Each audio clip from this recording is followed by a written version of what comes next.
Usa ka billboard sa Davao City nga gingong nagkontra sa COVID-19 vaccination ang gitanggal na. Ang nagpasiugda sa mga billboard, dunay pagpaklaro sa ilang mensahe. Ane report ni Argil Relator. Duha ka adlaw una gisugdan ang vaccination rollout sa 5 to 11 years old sa Davao City niadtong February 14. Gi-install ang usa ka billboard sa Bahada, Davao City nga gipasiugdahan sa Alliance of Filipinos for Freedom and Informed Choice.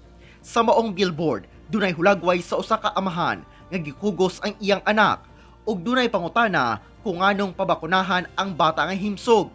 Experimental sabkuno ang bakuna kontra COVID-19 ug dili mandatory sa pag-eskwela.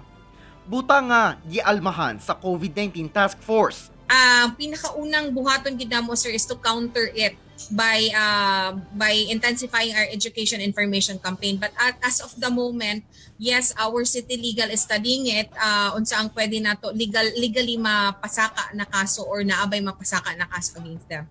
Sayod sab ang COVID-19 Task Force sa pagpanghatag og leaflets sa maong grupo nga dunay samang mensahe sa billboard.